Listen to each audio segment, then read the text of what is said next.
नमस्कार, capital TV देख रहे हैं आप। मैं हूं आपके साथ पूजा। ब्रेकिंग नाउ में बड़ी खबर आपको बता रहे हैं। ऑपरेशन सिंदूर की बात पाकिस्तान ने अब खुले मन से कबूल कर ली है। पाकिस्तान ने ये कबूल कर लिया है कि ऑपरेशन सिंदूर के जरिए पाकिस्तान को कितना नुकसान झेलना पड़ा है।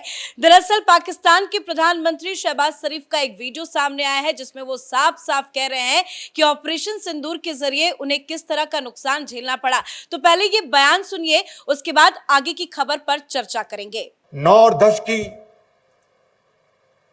दरमियानी रात में तकरीबन 2:30 बजे शिफा सलार जनरल सईद आसिम मुनीर ने मुझे सिक्योर फोन पे मुझे बताया कि वज़ीर-ए-आज़म साहब, हिंदुस्तान ने अपने बैलिस्टिक मिसाइल अभी लॉन्च किए हैं। एक नूर खान एयरपोर्ट पे गिरा है और कुछ और दूसरे इलाकों में गिरे हैं। तो आपने सुना कि शहबाज शरीफ खुले मन से साफ साफ कह रहे हैं कि 9 और 10 की रात को उनके पास जनरल आसिम मुनीर का रात के 2:30 बजे फोन आया और उन्होंने बताया कि भारत ने किस तरह से बैलिस्टिक मिसाइल के जरिए नूर खान एयरबेस समेत कई अन्य ठिकानों को निशाना बनाया है। मतलब अब खुले मन से शहबाज शरीफ ये कबूल कर रहे हैं कि कितनी तबाही भारत ने ऑपरेशन सिंदूर के जरिए पाकिस्तान में मचाई। तो एक बहुत बड़ा कबूलनामा भारत और पाकिस्तान तनाव के बीच में प्रधानमंत्री के द्वारा। इस पे तमाम डिटेल्स के साथ मेरे साथ जुड़े हुए हैं कैपिटल टीवी के editor in chief doctor Manish Kumar. कितना बड़ा कबूलनामा माना जाए जब इतनी तनाव की स्थिति है और खुले मन से वो सबके सामने कह रहे हैं कि हाँ, भारत ने हमला किया और नुकसान भी हुआ। मुझे तो हंसी आ रही है। ये शहबाज शरीफ कितना बड़ा जोकर है, कितना बड़ा, मुझे समझ में नहीं आ रहा है।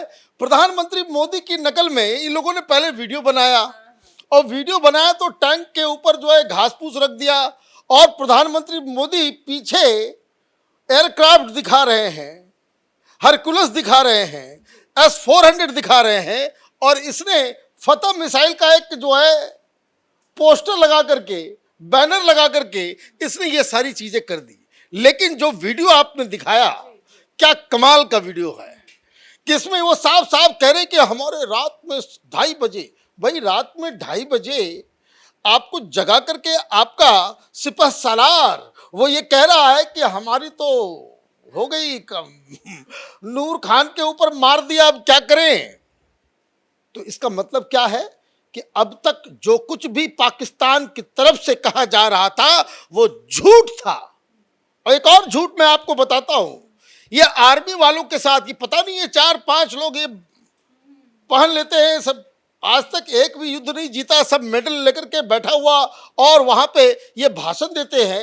एक बात जो समझ में आ रही है कि नुकसान बहुत ज्यादा हुआ और जब ये कबूलनामा आप कर रहे हो कि उन्होंने हिट कर दिया और ये एयरपोर्ट जिसके बारे में वो ये बता रहे हैं वो ज्वेल क्राउन है, मतलब सबसे इंपॉर्टेंट, जहां तमाम वीआईपी का आना जाना और सबसे सिक्योर्ड माना जाता है।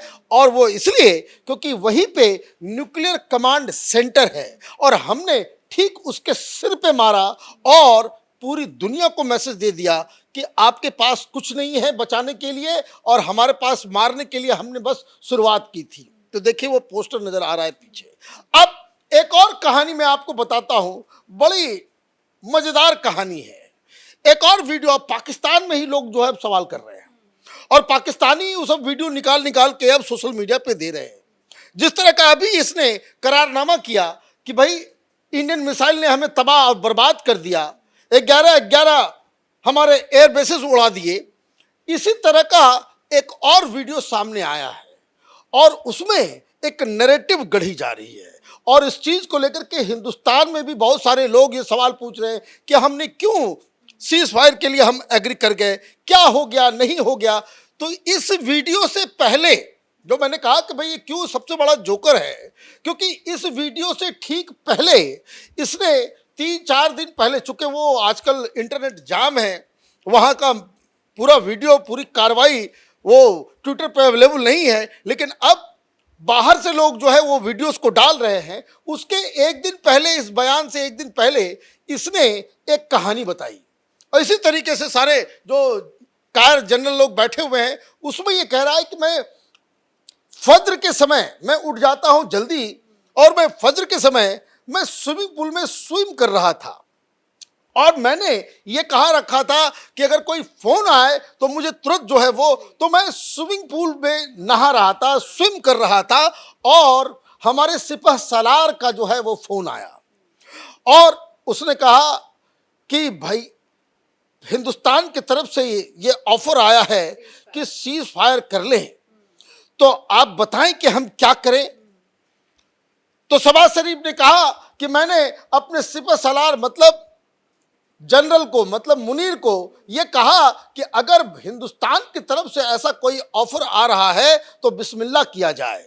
तो बिस्मिल्लाह का मतलब हो कि भाई एग्री कर जाओ। अब ये बताइए, चारों तरफ हिंदुस्तान के मिसाइल इस देश के ऊपर बूम बूम हर जगह हो रहा है, और ये स्विमिंग कर रहे हैं। और ये फज्र का समय क्या हुआ, वो हो गया 4 बजे भोर। 4 बजे सवेरे पता नहीं रात में कितना लगा लिया या नहीं लगा लिया, और वो रात भर वो इन लोगों का धंधा यही है, रात भर ये लोग ऐश करते हैं, सवेरे सवेरे जो है वो इसलिए सारी चीजें रात में ही करते हैं। जितने भी फैसले आए सब रात में ही आए।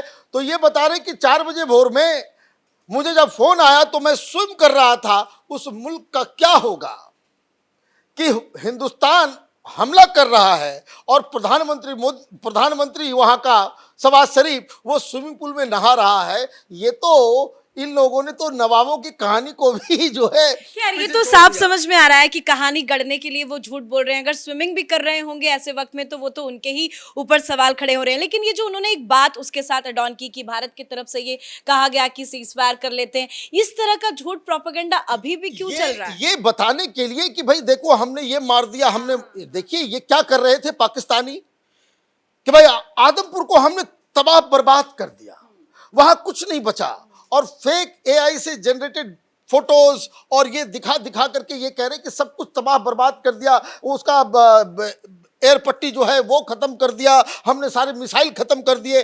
और ये जोकर इसने ये भी कह दिया वैसे वैसे जगहों के नाम इन लोगों ने ले लिए जहां हिंदुस्तान का कोई बेस भी नहीं है, हवाई अड्डा है नहीं, एयरबेस है नहीं, और पाकिस्तान ने उसको उड़ा भी दिया। अब सवाल क्या है कि इन लोगों ने तो, हालांकि तो जब इन लोगों को समझ में आ गया कि भाई हम लोग हारने वाले हैं, तो इन लोगों का क्या काम था? इन लोगों का काम ये था कि किसी तरीके से पाकिस्तान की जनता को बेवकूफ़ बनाया जाए, ये भ्रम में डाला जाए कि हम जीत गए, हमारी फतेह हो गई, और फतेह के बाद जो है ये हिंदुस्तान वो ऐसे घुटनों पे आया कि वो सीज फायर के लिए एग्री कर गया। अब ये बताए कोई कि आप ये कहानी बता रहे हो, अगले दिन कुछ और कहानी बता रहे हो, मतलब आपकी कहानी के मुताबिक कि हिंदुस्तान ने सीज फायर के लिए एग्री भी किया, वो आकर के आगे बढ़ कर के सीज फायर की बातें भी कर रहा है, और तुम्हारे एयरबेस के ऊपर बम भी मार रहा है। अब तो वीडियोस भी आ रहे हैं धीरे धीरे तबाही के, नूर खान एयरबेस का वीडियो भी आ रहा है। बहुत बहुत ऐसी ऐसी चीजें अभी खुलासे होंगे, ये लोग मुंह दिखाने लायक नहीं बचेंगे, और यही कारण है। अब देखिए कि जो मीडिया, पाकिस्तानी मीडिया जो प्रोपेगेंडा कर रही थी, जो ये कह रही थी कि ये सारी चीजें जो है वो सब कुछ जो है हमने फतेह कर लिया, ये कर लिया, वो कर लिया, हमने अंदर तक दिल, आपको मालूम है वहां के टीवी चैनल के ऊपर एंकर चीख रहे थे, चिल्ला रहे थे कि हमने दिल्ली पे हमला कर दिया, दिल्ली पे जो है वहां पे बहुत बड़ी तबाही हुई है। आप ये समझिए कि इस स्तर का झूठ पाकिस्तान की तरफ से कहा गया, और अब वही मीडिया वाले अब इनका फैक्ट चेक कर रहे हैं। डाउन ने बताया कि भाई किस तरह से झूठ बोला गया, इनके पत्रकार चीमा हो या पीरजादा हो या फिर और भी बहुत सारे ब्लॉगर हो, जिन लोगों ने वो क्या कह रहे हैं कि भाई पाकिस्तान की मिलिट्री ने हम लोगों को गुमराह किया। अभी तक पाकिस्तान ने एक भी सबूत नहीं दिए। जैसे हम लोगों ने प्रेस कॉन्फ्रेंस किया, प्रेस कॉन्फ्रेंस में हम लोगों ने अपना बाकायदा सैटेलाइट पिक्चर्स दिए, फिर पाकिस्तानियों ने और दुनिया भर के एजेंसियों ने वो प्राइवेट सैटेलाइट जो ऑपरेट करते हैं ऑनलाइन, उनसे बाकायदा पैसे दीजिए आपको भी मिल जाएगा वो तस्वीर।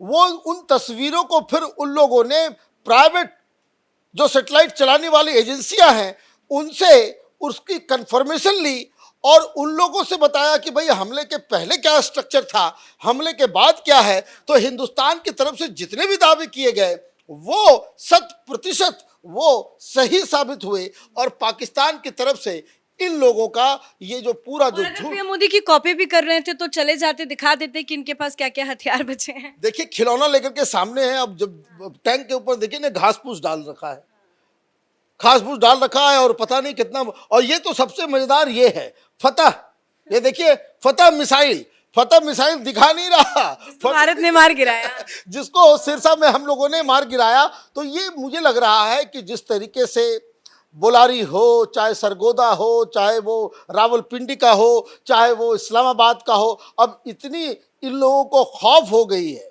कि ये लोग अपना आर्मी हेडक्वार्टर वो रावलपिंडी से शिफ्ट कर रहे हैं इस्लामाबाद, और रावलपिंडी से शिफ्ट करके इस्लामाबाद किसने लेकर के जा रहे हैं पता नहीं। मे बी उनको हालत ऐसी सारे एयरबेस की हो गई है कि लोग बता रहे हैं कि कहीं टेक ऑफ भी नहीं कर पाएंगे, कहीं उड़ भी नहीं पाएंगे, क्योंकि 11-11, 12-12 एयरबेस तबाह। देखिए बहुत सारे जो इंपॉर्टेंट एयरबेस है, आप ये देखिए, ये तो कोई कार नहीं कि गाड़ी ऑन किया आपने चल दिया।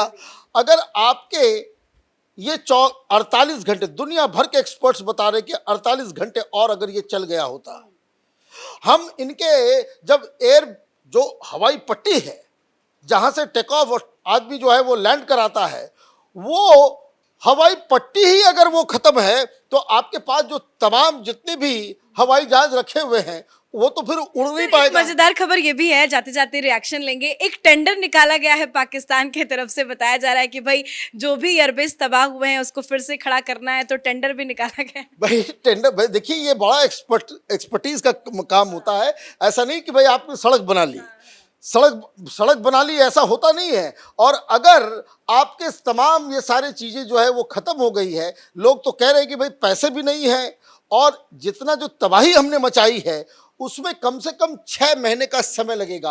अगर हिंदुस्तान ने इस लड़ाई को वो 48 या 2-3 दिन और आगे अगर हमने खींच लिया होता और अपनी मनमर्जी से उनके तमाम एयर बेसिस, उन एयर बेसिस के ऊपर जहां पे इनके लड़ाके विमान रखे हुए हैं, उसको तबाह और बर्बाद कर दिया होता तो ये बहुत सारी चीजें होती। देखिए कल एक एयर मार्शल ने क्या कहा कि बोलारी के ऊपर जहां हमने उनके आवास सिस्टम को डिस्ट्रॉय किया, वो तो एयर मार्शल है पाकिस्तान का, उनके लोग होंगे। उन्होंने बताया कि बोलारी के अंदर अचानक से एक मिसाइल ब्रह्मोस आता, ब्रह्मोस का गजब खौफ है पाकिस्तान में, और वो वुम से निकला, वो पता नहीं चला, लोग भागे वहां से कि अपने अपने एयरक्राफ्ट को कैसे बचाया जाए। तो जब तक वो संभलते 3 और आ गया, और उनके बयान के मुताबिक कि अनफॉर्चुनेटली बोलारी के अंदर जहां इनका आवास सिस्टम रखा हुआ था, 2 ही आवास सिस्टम है उनके पास। आवास सिस्टम क्या है? जो पूरे कमांड कंट्रोल का वो सिस्टम होता है, जो जितने बिना आवास के कोई भी युद्ध जीता नहीं जा सकता। एयरफोर्स की शक्ति, मतलब आप ये समझिए कि वो ब्रेन है पूरे वॉरफेयर का, वो ब्रेन को ही आपने जो है डैमेज कर दिया। और वो 2 है, एक वो उसी बोलारी के अंदर वो वहां पे था, अंदर 50 लोग उस पर काम भी कर रहे थे और वो डिस्ट्रॉय हो गया। तो ये तो वहां के लोग अब धीरे धीरे बता रहे हैं। हम लोग शुरू से कहते आ रहे हैं ये मुल्क और इसके जो कायर लीडर्स हैं ये झूठे हैं, फरेबी हैं, ये लीडर नहीं है, ये सब डकैत लोग हैं जो पाकिस्तान के अंदर बैठ के ये सिर्फ पैसा कमाना, लूटना और विदेश में धन जमा करना, इसके अलावा कुछ नहीं जानते हैं। और धीरे धीरे करके इन सब की चोरी भी पकड़ी जा रही है और इनका फरेब भी दुनिया के सामने एक्सपोज हो रहा है। धन्यवाद सर बातचीत के लिए। तो ये पाकिस्तान का कुल मिलाकर सरेंडर है। पाकिस्तान की तरफ से बार बार भारत से ये गुहार लगाई जा रही है कि हम बात करने के लिए तैयार है, शांति स्थापित करने के लिए तैयार है। और अब तो शहबाज शरीफ खुले मन से ये साफ साफ कह रहे हैं कि ऑपरेशन सिंदूर के जरिए कितना भारी नुकसान पाकिस्तान को झेलना पड़ा है। उन्होंने बताया है कि रात के 2:30 बजे जनरल आसिम मुनीर का उनके पास फोन आया। उन्होंने बताया कि भारत ने किस तरह से बैलिस्टिक मिसाइल के जरिए नूर खान एयरबेस समेत कई सारे एयरबेस को तबाह कर दिया। तो ये एक बहुत बड़ा कबूलनामा पाकिस्तान की तरफ से है। इस बड़ी खबर में मेरे साथ फिलहाल इतना ही। कैमरा पर्सन अशोक के साथ मैं पूजा, कैपिटल टीवी।